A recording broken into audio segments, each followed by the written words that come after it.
A guerra contra o grafite acabou. O grafite ganhou.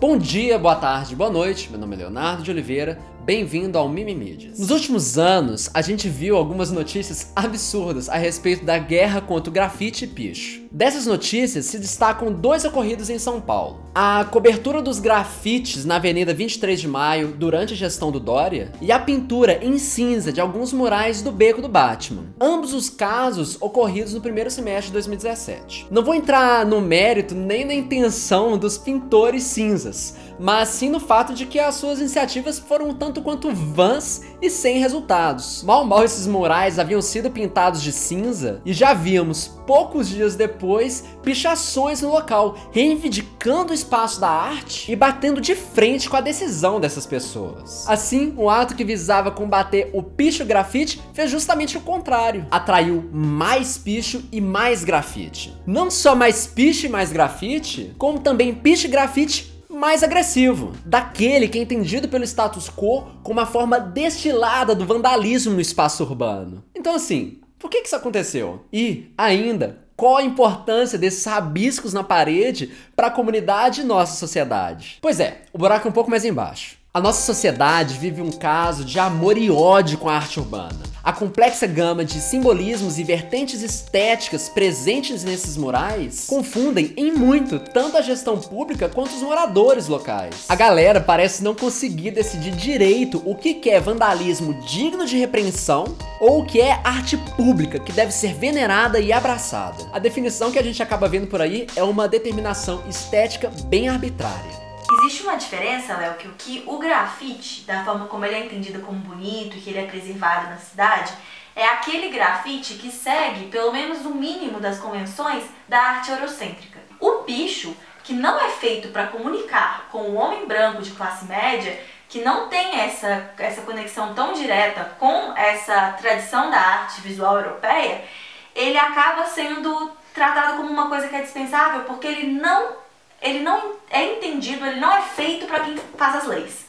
Tipo assim, ele não é feito pra comunicar com aquele cara, enquanto o grafite muitas vezes é. Não, eu diria, na verdade, que o picho é feito pra comunicar de forma agressiva, batendo na cara, mas assim, muitas vezes ele tem a sua própria codificação. O seu repertório, né?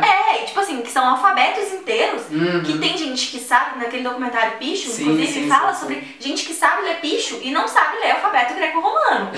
Sabe? Porque a cultura dele, o que ele tá interessado em ler, o que ele tá interessado em produzir, é um outro tipo de sinal e de signo e tudo mais. Existe, obviamente, uma preocupação estética gigantesca no picho de palavra. Tipo assim, eles não são letras, eles têm desenho. Não, é tipografia vernacular fantástica, é maravilhoso. assim. Só que aquela preocupação estética, ela é própria. Ela não é uma coisa que tá conectada na tradição eurocêntrica de produção de arte, como o grafite tá. O legal dessa lógica confusa e turva sobre o grafite é pensar que os próprios artistas urbanos podem se aproveitar dessa brecha de definição sobre o que é e não é vandalismo, e se infiltrar em todos os cantos da cidade com sua arte e sua voz. A partir disso, vemos uma série de iniciativas sensacionais que buscam trazer nova cor e um novo senso de pertencimento para os nossos espaços comuns. Mas como assim?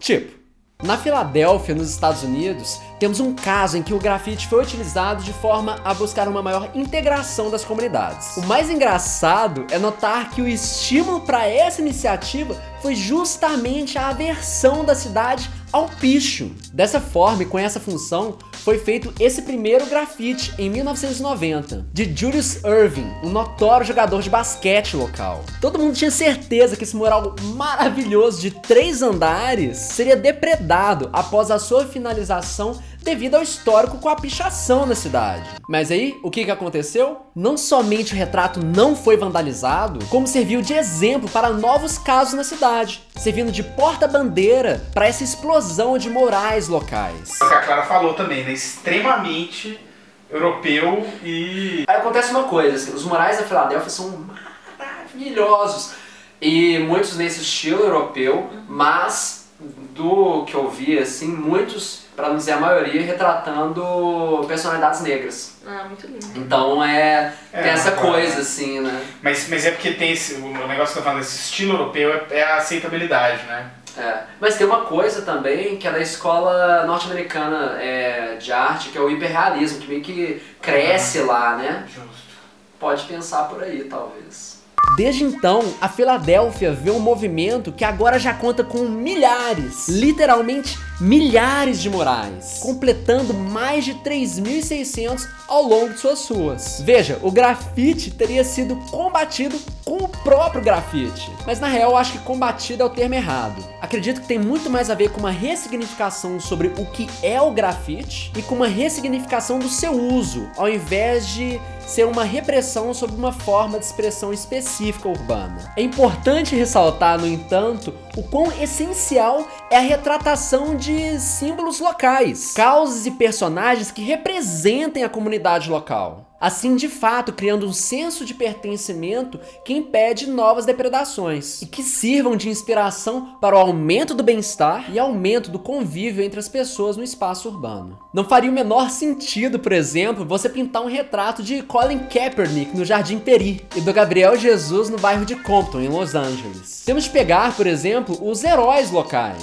sejam eles de fato cidadãos notórios ou mesmo músicos ou jogadores locais. Por que não? O grafite passa, assim, a dominar a nossa paisagem e, consequentemente, a melhorar a nossa vida. Aí tem gente que pode falar: ah, mas que desperdício de dinheiro. Isso não serve pra nada. Tá que é bonito, mas ninguém liga pra isso. Mas será mesmo? Aí que tá, a beleza do local onde vivemos está diretamente ligada com a satisfação nossa com nossas comunidades. Por exemplo, o estudo Beautiful Places comenta sobre como a beleza local está diretamente ligada com o nosso bem-estar em relação ao mundo ao nosso redor.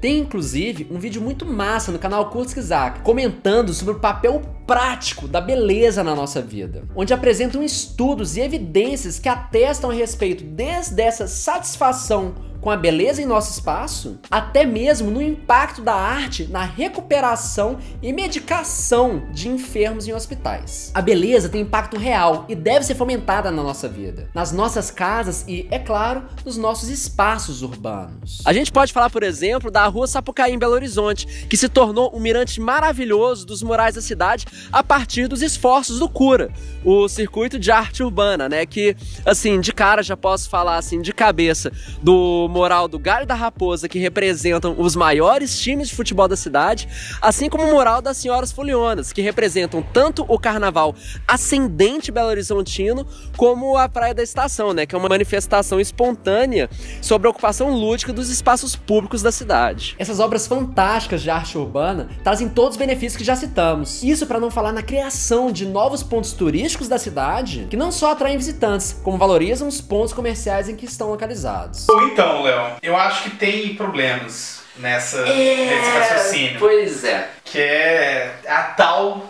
da gentrificação. Porque esses procedimentos, né, de valorização do bairro ou de uma região, né, de revitalização, enfim, de embelezamento e tal, eles não são projetos que nascem do nada. Isso, e são iniciativas que 90% das vezes elas são encomendadas pelo mercado imobiliário, né? Pela especulação.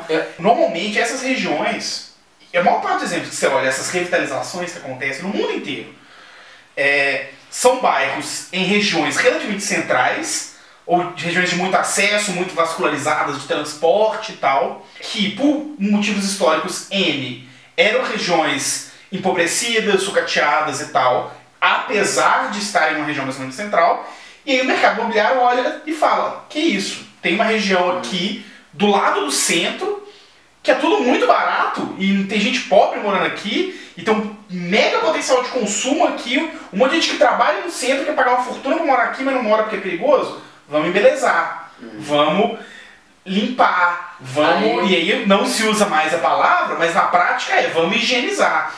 E aí gentrificação é muito isso, que aí começa com essas iniciativas, só que qual que é a consequência? Bom, é mais bonito, fica mais agradável de morar, como você mesmo falou, né? Isso, de fato é mais agradável morar bonito. E o que acontece? O preço das coisas sobe, o aluguel sobe, o preço do imóvel sobe, o preço dos impostos sobe, e quem morava lá há 30, 40, 50 anos não consegue mais bancar morar lá, vai mais pra longe, e aí se muda mais gente pra lá. É muito interessante, assim, eu não sei qual que é a natureza do Cura dentro dessa situação específica, né? Então não vou comentar, mas eu tava conversando com um amigo outro dia que, poxa, Então qual que é a solução? É não fazer nada? É deixar do jeito que tá? É meio que uma sinuca de bico, assim, eu acho, sabe? Tá que já são águas passadas, o apagamento ocorrido em 2017 nos murais de São Paulo. Mas não deixa ainda de incomodar o fato desses muros terem sido cobertos de tinta. Podemos argumentar que pintar os grafites de cinza foi um esforço da Prefeitura de São Paulo para a desapropriação nossa do espaço da cidade. Uma forma de comunicar, ou de ao menos nos fazer sentir que aquele espaço é menos nosso e mais de ninguém. Mais uma vez, a nossa vida é do espaço do simbólico, e ações como essa causam impacto na nossa percepção sobre o espaço urbano. Esse foi um ato que acabou andando na contramão da integração, potencializando uma maior marginalização de populações já desfavorecidas. Ao não ver mais o seu simbólico aceito dentro do espaço urbano, a pessoa se sente excluída da conversa pública, o que é prejudicial para todos, aumentando-se assim os discursos de ódio e a marginalização de forma geral.